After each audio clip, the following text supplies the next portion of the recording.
pse ka patur interes, është pyetja, është vështirë, mos këtë përgjigje fare, kupton? Që një pjesë e informacionet të rrjedhin në media, ka patur interes kjo. Pse mendoni që kanë dashur publikimin e këtyre informacione? Një arsye madhore duhet të ketë sepse dihet që dërgimi i materialeve te gazetarët mund të ekspozoj. Nëse ti i dërgon te 2 gazetarë, ka patur interes që këto materiale të publikohen. Pra këta persona e kanë marrë përsipër riskun për një arsye të rëndësishme. Po ndaj po them që është skem mafioze dhe po them që ka interesa të njerëzve shumë të rëndësishëm. Se nuk merret njëri me njerëz pa rëndësishëm. Dhe normalisht ka pasur interes që... Pra ka interes për njerëz të rëndësishëm. Absolutisht ka interes për njerëz të rëndësishëm. Unë nuk mendoj që dikush do shkonte të synonte të hakeronte spakun për të goditur rojën e derës atje matan. Po sigurisht për të goditur interesa shumë madhore, që mund t'jetë që nga reputacioni spakut, mund t'jetë që nga eksponent caktuar të politikës. Patjetër që lidhet me reputacionin e spakut, përsa atë që spaku është investuar ka shumë. Ka të bëj me një çështje që është shumë e rëndësishme, ndaj po them. Se përjedhi informacioni dosjesh, ka shikush, kaq mbaroj. Gjithë e dim që gjysma e politikanëve shqiptar kanë akses në spak. E shikoni një mënyrë caktuar, sepse ne mund ta servirim për ditë lajme, prandaj gazetari është për ta filtruar lajmin, për ta parë është i vërtetë, sa qëndron, sa nuk qëndron. Sigurisht që unë kam shumë dyshime për shumë aspekte të kësaj historie dhe që prandaj arrin konkluzionin që është shumë mafioze. Kaq e thjeshtë është. Pastaj kam dëgjuar, unë thashë e them nai sa të duash është ky kreu, është ai kreu. Kam dëgjuar, kur të kem prova për X-in apo Y-in, do t'i bëj publike. Kur unë them që Dritan Palnika ka marrë këto materiale, e them sepse kam garanci që është pyetur për këtë çështje dhe është qyrur telefoni, cili është roli i tij, ma sqaroj spaku. Por ama e kam filmuar kur ai ka hyrë në prokurori. Dhe këtë mbaj përgjegjësi ligjore kur i artikullon. Pyetja me thjesht është çfarë ka bërë SPAK për të adresuar këtë problem. E kupton se ky është thelbi i problemit. Asgjë. Asgjë. Asgjë, në kuptimin e thashë edhe në fillim. SPAK-u, domethënë, duhet konsiderohet si institucioni më i sigurt, sepse përveç se ka mundësitë e tij për t'i ruajtur, ka investuar për të ruajtur të dhënat e tij, ka investim edhe nga institucionet huaja, nga Amerika, nga BE, për të ruajtur këtë informacion. Është e pamundur pra, që ti të hysh te SPAK-u, duhet të jesh gjeni, themi, sepse nuk ndërvepron SPAK-u me institucione tjera.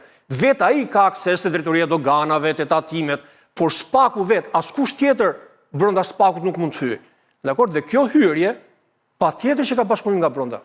Është e pamundur, gjeni të jesh, të hysh të djesh e-mailet dhe të kesh akses, se në momenti që ke akses të e-maili, ke akses të gjithë sistemi. Nuk ka spion nga brenda, të paktën, ose kjo është çorodi. Po edhe atë të thoshte SPAK-u kemi një spion nga brenda, se duhet thoshte spionin pastaj. Tani i gjatë, ta thoshte ose po dhe tregimi i gjatë, çfarë nuk është vjedhur?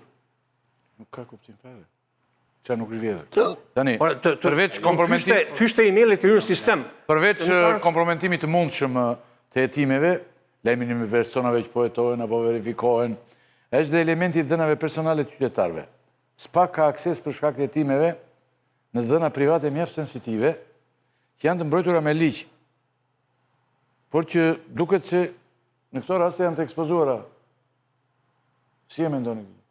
Skandali hakerimeve është skandal që mua më ka shqetësuar gjithmonë, që kur ndodhi në sistemin Teams që ishte skandal dhe që nuk u hetua, që kur ndodhi te sistemet e tjera qeveritare e tjera me radhë. Në këtë histori nuk është se kishim një hakerim të madh, ne po ja vëmë fajin iranianëve, dakor? Pra na hyn iranianët dhe hakeruan gjithë sistemin shqiptar.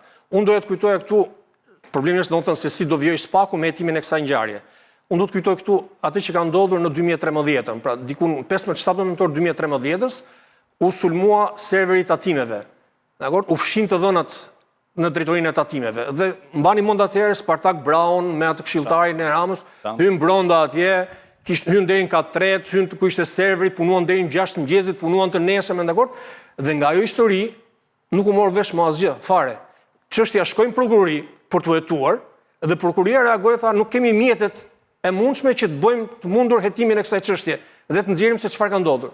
Mundet që edhe këtë rast të kaloj kohë dhe SPAK-u thotë hetuam në këtë histori, po ngelëm të këta 2 personat që arrestuam. Ky është problemi. Pra, atëre, çpritet pas kësaj, nuk ketë më pastaj që do dalin disa të sheteme, do vazhdojnë 6 javë dhe pastaj do dalin një lajme.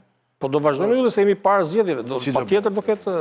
Kjo dhe si do vijohet, di gjeti, si vijon kjo punë. Unë pres që s'pak të zbërthej gjithë grupin kriminal, të shkoj deri te kreu të arrestoj, sigurisht media ka punën e vetë, nëse mendon që materiale që ka arritur siguroj përbën interes të lartë publik, media mund t'i bëj publike, nëse mua do m'vinë dorë ato materiale dhe do t'i konfirmoj si të vërteta dhe kanë interes publik, po ashtu do t'i bëj publike, sigurisht që më shqetëson kjo çështje, sepse në këto materiale edhe mund të ndërhyjet, edhe mund të manipulohen, mund të ketë vepra të tjera penale, mund të shantazhohen njerëz, mund të ketë kulisa e tjera me radhë, por mendoj që nuk është nga ato histori që duhet harrohet as për 3 javë, as për 6 javë, përkundrazi duhet jetë një këmban alarmi që ka synime për të hakeruar institucionin më të rëndësishëm sa i përket ndjekjes penale. Patjetër që kjo histori ka shumë të paqarta, shumë pikpyetje, që nga sistemet e dobta, që nga dosjet që janë marra, ka patur hakerim të mëparshëm, kush janë këto personazhe, cili është qëllimi i tyre, a janë keq përdorur në raste të tjera, a mund të minojnë besueshmërinë e SPAK-ut apo të vënë në pikpyetje hetime të tjera të rëndësishme.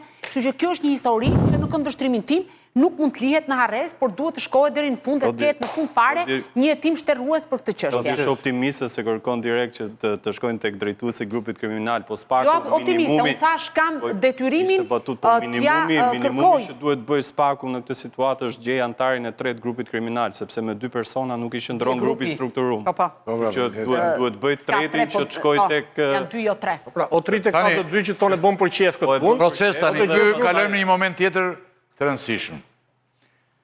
GJKO ka urdhëruar SPAK-un të regjistrojë kallëzim penal dhe të nisë hetim për Olta Xhaçka dhe bashkëshortin e saj Artan Gaçi.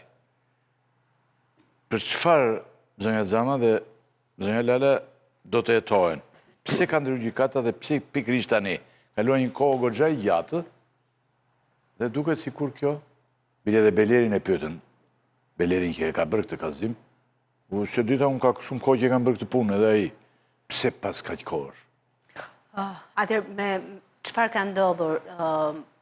Në shtator të vitit 2023, në mos gaboj me muajin, Fredi Beleri ka depozituar një kallëzim në prokurorinë e posaçme ndaj ish kryetarit të Bashkisë së Imarës, zotit Jorgo Goro, disa punojësve të Bashkisë së Imarës dhe punojësve të kadastrës së Vlorës, por gjithashtu edhe ndaj ministres mbrojtjes dhe ministres së jashtme më parë, ish ministres së mbrojtjes dhe të jashtme Olta Xhaçka dhe bashkëshortit të saj, zotit Artan Gaçi, të cilët janë kallëzuar për veprën penale shpërdorimi i detyrës, falsifikimi i dokumentave dhe pastrimi produkteve të veprës penale, ka të bëjë me falsifikimin e dokumentave për marrjen e një parcele 5500 metra tokë, e cila është marrë përmes një akti të marrjes së tokës në pronësi të falsifikuar, sipas pretendimeve që ka patur fillimisht zoti Fredi Beleri, dhe zhvendosjes së një tjetër parcele 5000 metra tokë tjetër